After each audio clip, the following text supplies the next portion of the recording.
What's up, design family, and welcome to another episode of FittDesign TV. So glad to have you here.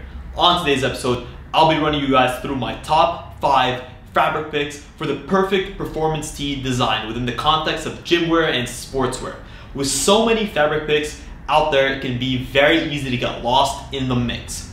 You're going to watch this video and I'll run you through my top 5 fabrics, giving you specific reasons as to why they're on the list. And hopefully by the end of this video, you guys will be able to make an educated decision on what the right fabric is for your specific design. Hey guys, and welcome to FittDesign TV. So glad to have you here. On this channel, we discuss all things sports fashion, graphic design, manufacturing, and technology. We'll discuss key topics, answer pressing questions, and provide actionable steps on starting your own product line. If you're interested in any of the above topics, stick around. You're in for a good one. As I've mentioned, there are a ton of different fabric selections out there, especially when it comes to t-shirts. T-shirts compose a huge part of the fashion market, and there are a ton of different styles and aesthetics to choose from. When it comes to fabrics, we want to pick fabrics that are going to perform really well and are not going to break the bank. So as a beginner brand, you want to make sure that you can get the biggest amount of value out of the fabrics you're selecting and to make sure that they perform at the highest level possible. I'll run you through these 5, and number 1 is definitely going to be one that you've heard of before, and there's a reason for it. It's a staple of any activewear sportswear collection, and that's cotton spandex. It may sound weird to use cotton in this context because cotton is historically a non-performant fabric for sportswear, but by adding spandex, we can mix the best of both worlds when it comes to having the softness and natural feel of cotton, as well as the stretch that's afforded by spandex.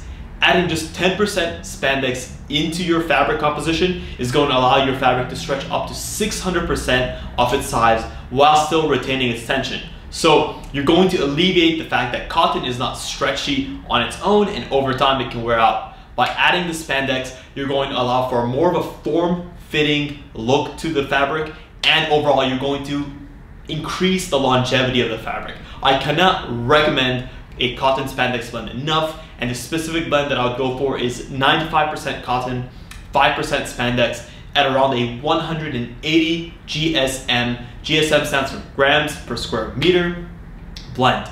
In terms of the construction type, all of the fabrics that I'm going to mention today are knitted.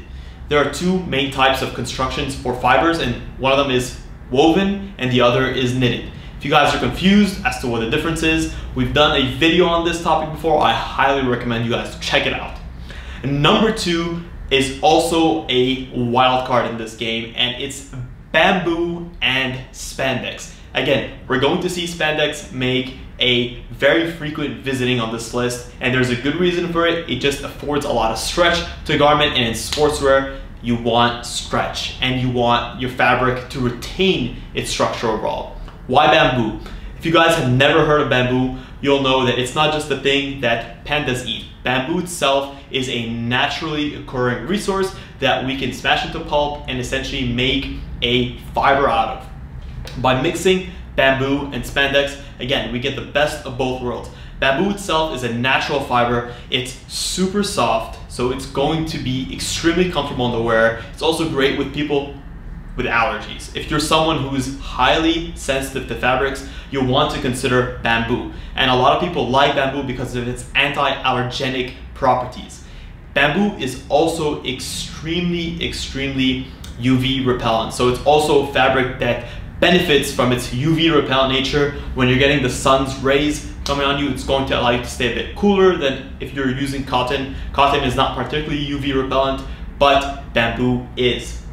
I'd also highly recommend bamboo because it is very lightweight as a natural fiber. It's also breathable, and overall it's going to do a great job at just wicking sweat away, which is not something that I can say of cotton. Cotton itself holds on to moisture, and it's not necessarily the best for super intense sessions. It's a great option for lightweight to medium workouts if you're not definitely pushing yourself to your limits. If you're going to be sweating in the session, or if you're in a particularly humid environment, you'll want to consider something other than cotton spandex, like bamboo spandex, which is a great natural fiber that gives you the best of both worlds in this sense. It's a little bit more expensive given the fact that a lot of manufacturers that extract bamboo and create fabrics based on bamboo have higher costs to adhere to, and in general it's not as widely available a resource as like cotton or polyester. However, it is something that you can definitely consider, and it's going to bring a very luxurious touch and just comfortable look and feel to your garment. Number 3 is everyone's favorite. It's a polyester spandex mix. And this honestly should have been number 1 on the list just because it hits so many boxes. However, it does have a major drawback, and we'll get into that shortly. 91% polyester, 9% spandex, knitted again, and we'll go for a 180 to 200 GSM weight depending on the specifics that you need. However, 180 to 200 GSM is going to be great, and you won't notice too much of a difference. Polyester, why polyester? Number 1, it's a synthetic fiber. So it is widely a bit more affordable than, let's just say, cotton or polyester, cotton or bamboo. And overall, it's going to drive the cost of your garment down more than if you're using any of those organic or natural fibers, and it's still going to perform in ways that it needs. It's wrinkle free, so polyester does a great job of retaining its structure, and you'll notice that you won't need to actually iron it out. Actually, you can't iron it out because polyester is plastic based, and if you iron polyester, chances are you're going to burn right through it. So I've been guilty of that, and I highly recommend you never iron polyester t-shirts, and you won't need to. It's going to be inherently wrinkle free. It's also quite UV repellent, which is extremely important when working outdoors. It also helps to maintain and to kind of like keep down your body temperature. So if you're working outdoors and you have the sun shining at you, it's going to do a great job at blocking those UV rays and just keeping you cooler than if you're wearing a cotton t-shirt where you might feel the effects of heat more. On the flip side, polyester can also be quite thermally insulating. So in situations where you need to insulate, you're going to be getting the benefit of having the thermal insulation polyester spandex is going to afford. At the same time, it's sweat wicking, which is a huge factor, especially when considering fabrics suitable for sportswear, gym wear, activewear applications. You're going to sweat. It's just the nature of how our body cools us down. And our fabrics need to be able to react to that sweat and wick the sweat away from the surface. Our bodies cool down by allowing the sweat or the condensation that is secreted from our glands to evaporate away, taking away that heat. So in order for a fabric to be able to cool you down the right way, it needs to be sweat wicking. It needs to allow the water on your skin to find its way away from the surface of your skin and to evaporate outwards. Unlike cotton, which is traditionally going to kind of lead to a very damp kind of feeling. So because of the fabric, it's going to hold on to that water. It's going to retain that moisture. It's not going to wick it away from the surface. With polyester, you get the flip side, which is awesome. And now to the major drawback of polyester. Odor. Odor is caused by bacteria kind of living within the fibers of the knit. And because polyester is a lot more prone to that bacteria buildup, you're going to get the issues of bacteria buildup, and bacteria buildup causes stench. And this is not necessarily something that's quite desirable in any context, especially in sportswear, where you're going to be exposed to a lot more of those conditions. So polyester's major drawback is that it is not necessarily or inherently good with odors. That being said, we can go into a functional fabric that does alleviate that. So up until now, we've described pretty much just standard fabrics. However, there's a family of fabrics which are, let's just say, modified. They're like genetically modified to alleviate some of the key issues that some of these fabrics and fibers kind of fall victim to. And in this case, number 4 would be, for me, would be a functional fabric that's also a polyester spandex blend. And this is 85% polyester, 15% spandex with a charcoal or a bamboo charcoal inner lining. And I'll explain what that does, but that's a functional part of a fabric. The major drawback here is it's more expensive than polyester spandex, so it alleviates, or it kind of draws back on that idea of being affordable. However, I do believe that the major benefits that you're getting from it are going to be well worth the extra money spent, and the end user is going to get a lot more out of his fabric because of that. So polyester spandex, 85% polyester, 50% spandex, 200 GSM, a nice medium, light to medium weight fabric that's going to hold its structure, knitted as well, just because knitting is not, you don't necessarily see woven fabrics on tops. You'll typically see them on bottoms, or in general on shorts or outerwear because of their more rugged kind of like construction. Knitted fabrics are a lot more suitable for like base layers or like second layers, as opposed to outer layers or bottoms. That's another video for another day of when to consider woven versus knitted. However, for now, you know that all these fabrics I'm mentioning are knitted. The charcoal lining on the inside of this 85% polyester, 15% spandex blend is going to prevent the bacteria from binding in a way that causes the odor. And that's a major plus, and it's going to alleviate a lot of the odor issue while still retaining the benefits of polyester spandex construction.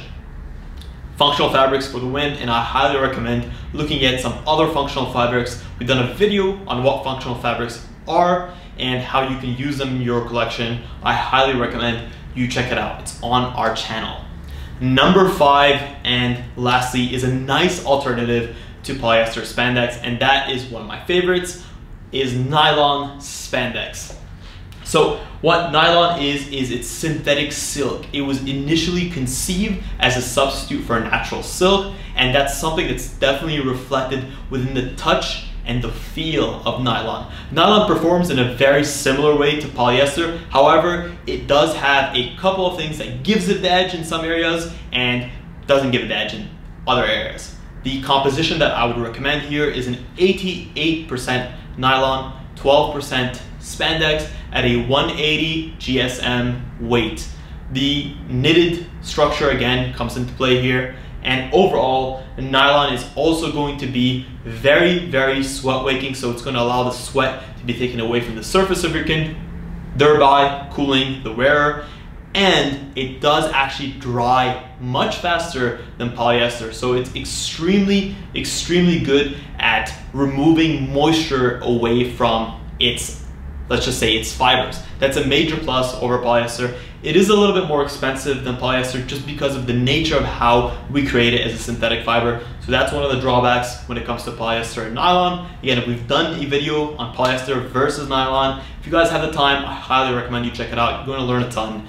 But just know that nylon is traditionally more expensive than polyester.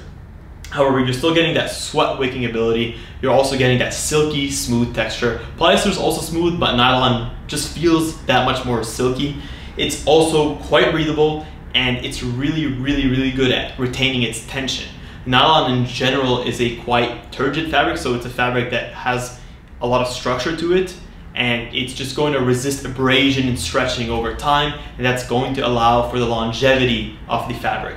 And it's also just flexible on its own. Nylon's composition on its own affords it flexibility, and if you're adding spandex in there, you're going to get even more flexibility. So you're going to get some stretch out of 100% nylon. However, you're going to get even more stretch by introducing spandex in there, as we've discussed. So that's pretty much it, guys. These are my top 5 fabric picks, specifically what they are in terms of composition and the weight. If you guys think that there are any other fabrics that I missed out that you think our viewers or people that drop by our channel would find helpful, leave them in the comments below. If you want to see more of these types of videos where we suggest specific fabrics for X product, again, let us know which product. We'd love to share that knowledge with you guys. I would say thank you so much for tuning into FittDesign TV. If you guys enjoyed the video, consider smashing a thumbs up, consider subscribing. We put out great videos on a week-to-week basis, sometimes 2 to 3 videos. So we're bringing the content, and we love sharing it for you guys. Thank you guys so much for tuning in. Until next time, stay awesome.